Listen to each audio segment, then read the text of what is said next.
What is up, and welcome to another edition of the Mile High Hoops podcast. As always, I am your host, Zach Bai, and as always, I appreciate you spending a sliver of your busy day with me right here on the podcast, reacting to, dare I say, a much-needed win in Atlanta. Can you need a win in mid-December? Well, it depends what way you look at it. I think it's fair to say, if that was your take, that they needed to win that game. I think that'd be fair. You know, and we talk about it routinely here on the podcast of walking the line of reacting to games that count, games that matter, regular season basketball games, but also keeping the bigger picture in mind and not overreacting and not dwelling on too much, whether it's a win or a loss. But let's just face it, 3-game losing streaks are a little bit different, for the Denver Nuggets and where this program is at right now. It was their first 3-game losing streak of this season. We'd seen a couple of 2-game losing streaks. We'd seen them lose 4 of 5 with a win tucked there right in the middle. But they hadn't actually lost 3 consecutive games.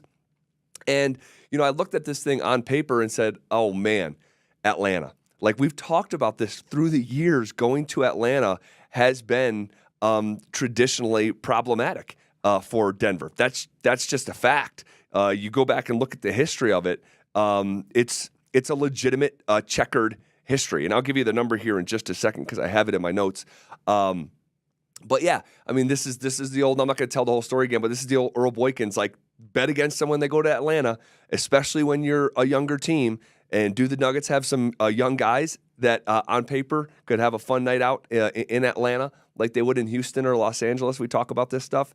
Yeah, of course. So, but they halt the losing streak, and go figure, it was maybe the youngest guy in the playing group in Julian Strawther was probably the most central reason why Denver won that game. And I actually didn't watch this one in real time. I watched it actually this morning. And watch the Atlanta Hawks broadcast of it, not the local broadcast, which is always kind of interesting. And they have Dominique Wilkins on that Hawks broadcast, and they were fawning over Julian Strawther. And how could you not? Strawther was so damn good. And look, he's a young basketball player playing in the number 1 basketball league in the world. It's supposed to be bumpy, okay? That is the expectation. Even if you're the number 1 pick, I don't care. And he certainly was not that. So, but to watch that young man, Strawther, come off the bench, 28 minutes played, 8 of 16 from the field, making 6 3-pointers, 6 for 11. Just fantastic. Had a pair of assists, but also the 5 steals, most of those coming in that first half. He was a marvel on Monday night. Was it Monday night? Yeah, it's Tuesday. Yeah, Monday night. Becomes the first rookie in NBA history to record 6 3-pointers and have 5 steals in that same game. Wow. A historical night for Julian. But it was more than just the shot making.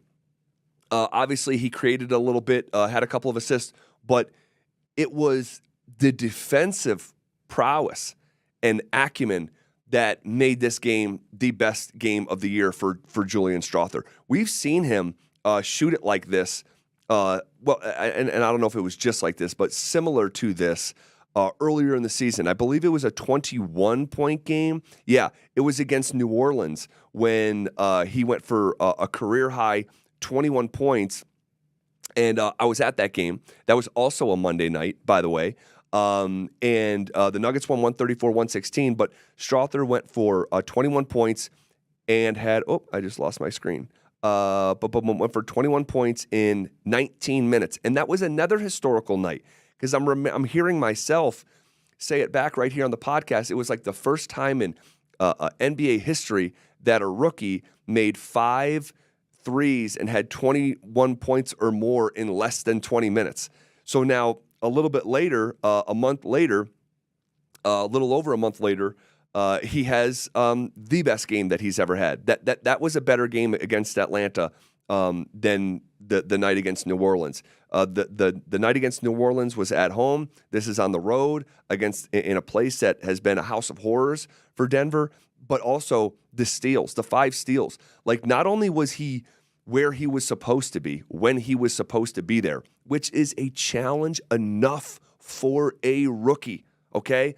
So let's just start there. The fact that he's checking those boxes, but then that's like sound defense, and there's 2 layers of defense, and we've talked about this here on the podcast. It's being where you're supposed to be when you're supposed to be there, okay? Rotations and stuff like that help defense. But then there's playmaking defense, and Strawther did both on Monday night, and I am just so impressed with this young kid on a night like that. Now, am I expecting it to happen tonight in Chicago? No, I'm not. I'm just not. But this is how this is going to go. But you hope, much like talking about like a rookie quarterback, it's not going to be good every Sunday, but you hope to see him flash and flash repeatedly. And Julian Strawther has done that. And that's why that was my biggest takeaway from Monday night's win in Atlanta, a place where, let me see here on my notes. Move thing. Yeah, the Nuggets were in their last 16 games in Atlanta.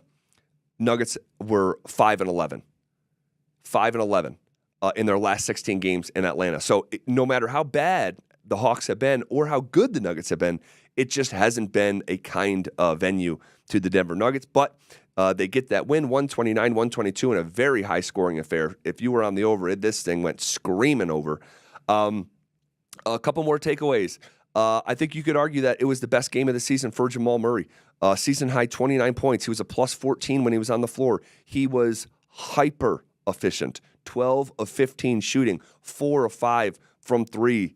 Had it going in transition, had it going in the half court. You just love to see it. He also had 9 rebounds. Now, he turned the ball over too much and did so down the stretch of the fourth and it allowed Atlanta to catch some traction. That was just sloppy. Just call it for what it is. But a really good night for Jamal, and a night that started midway through the first quarter. He rolls his ankle again, and it was a different ankle from the one that he rolled. What was that? I forget what game it was where he rolled it in his first game back, coming back from the hamstring. But regardless, so now he's rolled 2 ankles in the last 2 weeks. Let's just keep our eye on it. But he did have his lift still there. There was just a little something though, but it didn't prevent him from he had a play in the second half where he dives down the center of the lane and Jokic has the ball in the baseline, drops it off to him. Jamal's dunking it with 2 hands, which is harder than a one-handed dunk. So he still had some burst. And just really good all around. Again, got to clean up the sloppiness. 6 turnovers is too many. But Jamal played really, really well. And then Jokic. Jokic, it was weird, man. I'm talking on my radio show, The Drive, and here on the podcast of okay, he had that really bad game, right? He has that really bad game where he's 9 of 32 on the road against the Clippers, right, in that loss. But then he followed up with 9 of 26 against Houston in a loss at home to the Rockets, dropping 3 of 4 to Houston. And it was wait, what is going on? And I have the numbers on Jokic here. I must have added it into another spot. Sorry, bear with me. I'm just trying to cross-reference my show notes for the radio show with my notes here for the podcast, and I'm getting them confused. There we go. Jokic had made so he went 9 of 13 last night, which is tremendous, 69%. After only making 18 of 58 shots over the previous 2 games. 18 of 58. That is insane. Jokic missed 30 shots over 28, 38, 48, 58. He missed 40 shots. Goodness, I'm bad at math. But he missed 40 shots over a 2-game stretch. That is insane for Nikola Jokic's standard that he has created for himself. But he figured it out. 9 of 13. That's the Jokic that we know. Super efficient. Got to the free throw line. Made 6 of 7. Flirted with a triple-double. Had 8 rebounds, 9 assists. And it's now been a little bit since he had, I guess he had a triple-double technically in that loss against the Clippers, but it wasn't a good game. It's been now, what are we about to, No, it hasn't been that long. Here, I'm about to say it's been about 2 weeks since we've seen Jokic have a triple-double where he played well and efficient, but it's only been 10 days. But I probably will be betting that, to be quite frank, when this team goes to Chicago tonight on a back-to-back. And it's worth noting, I remember we talked about this a year ago, that the Serbian population in Chicago, it's just really high. You can Google this for yourself. I don't know the explanation for it. I'm sure someone else does. But when he goes there, like we've reacted to nights where it's after the game and these people aren't leaving and they have the flags and they're going crazy. I could see Jokic actually, sticking his foot in the ass of the Chicago Bulls tonight. So we'll see. It's a second night of a back-to-back. We'll see what kind of energy level the group has. But that is something that I'll just be betting. I know that for sure. More from the game. Michael Porter Jr. just didn't have it, like not even a little bit. It's one of these just eyesore games, man, for MPJ. 1 from 11 from the field, 0 for 4 from 3. These are kind of like, unfortunately, and this is, I don't like that this is a statement, but to refute it, it just wouldn't be accurate. These, unfortunately, have just been like baked into Michael Porter Jr.'s seasons. Not all of them, because we've seen stretches where he goes months without a game like this. But it just shouldn't happen. It just shouldn't happen. 1 from 11 in 26 minutes for 3 points. Had that game where no one played against the Clippers, where he was the 1A scorer back at the end of November, where he played like 30 minutes and had eight points. It's frustrating. You go back to a previous earlier in the month of November, where he just wasn't good, and stunk it up, and the loss against Minnesota at the start of November, where he scored 5 points on 2 of 11 shooting. It shouldn't be happening as much as it is right now. Let's keep our eye on it. I'm not freaking out about it, but let's keep our eye on it for sure. Okay. I think that's all really the notes that I wanted to get to. This was a game that never felt in doubt for me. Oh, Aaron Gordon. Aaron Gordon has, I think it's fair to say, struggled this year. We haven't spent too much time dwelling on it, but if you look at the numbers year over year, they're just down. I mean, across the board, from 16 points to around 13 points. After last night, maybe closer to 12 prior to that, has been a little bit banged up. So he's missed some times, but his shooting percentage is down significantly by about 7 percentage points year over year. That's concerning. The rebound numbers are actually up a tick, but you wouldn't. It hasn't been. I haven't felt the impact in the same way. And I thought on Monday night, my mom used to say, keep the main thing the main thing. And Aaron Gordon got back to the main thing, and that is playing with force, using his really is like kind of like the hallmark of his game. Like, he's turned into like a really good all-around player and has adjusted so insanely fantastic with Jokic. But this year it's just been something's missing. From an energy level, from an assertion level. And I saw a lot of those same things on Monday night that's been missing. The grabbing offensive rebounds in traffic, fighting through contact, dunking it for and ones, catching alley-oops on the break. Like, we saw all of that on Monday night. So it was just kind of getting back to basics after a really poor performance on Friday night against Houston, where he had 3 points on 1 of 5 shooting, was just a non-factor offensively. And then it was a single-digit game prior to that on the road against the Clippers. So, and then prior to that, he played well on against the Kings, but the game before that, in the road contest against Houston, just 2 points. So in 3 of the 4 games leading up to this one, it was 8 points or less from Aaron Gordon, and not one of those games he was in double-digit rebounds. In fact, the highest rebounding total he had in the 4 previous games was 7, and he pulled down 12 on Monday night. So just a back-to-basics, feel-good reminder game from Aaron Gordon. All right, guys, that is where we are going to leave it. Next, we've just referenced it. It's the Chicago Bears on the road in Chicago. It would not shock me at all if the Nuggets absolutely throttle the Bulls in Chicago. It just wouldn't shock me. The Bulls are not a very good team. They are 9-15, but it's worth noting, all right, if you look at their overall record, they're not very good. But if you look at the last about week and a half, they've actually won 4 of their last 5 games. So we'll see. I'm gonna pull back a little bit on my that they could throttle Chicago. I think they're going to win because I just think they're a better basketball team and just a better comprised unit.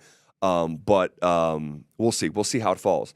And then whatever happens, guys, against the Chicago Bulls at the United Center. Is it still the United Center? It might be. In Chicago on Tuesday night. We're going to come back and talk about it on Thursday right here on the Mile High. Oh, wait, hold on. One more note. Audible on the way out. In-season tournament. We've been talking about it through the last couple weeks and how I thought that big picture long term, it was going to work. Well, the early returns on that are so fantastic. We talked about it in the previous episode that these guys care. They are caring about this in-season tournament. You can see by the behavior if you're watching the games. The teams are watching other teams from the locker room. And then today, we found out some of the numbers that the NBA in-season tournament championship game averaged over 4.5 million viewers on Saturday night. That makes it the most watched non-Christmas NBA game during the regular season in a half a dozen years. Wow, in year number 1. That is impactful. That is impactful. And whether you like it or not, because I know some people hate it on this thing, it doesn't matter what your vote is. This thing worked. And if this is the return in year number 1, what does it look like in year number 9 or 10 when these guys are playing for $1 million each? There's a huge sponsor on it, and there's some history to draw from. If this is the baseline, holy smokes, Adam Silver has knocked this thing out of the park. All right, I knew I wanted to get that off my chest before saying goodbye. Guys, enjoy the game against the Bulls. We'll be back on Thursday to talk about it right here on the Mile High Hoops podcast.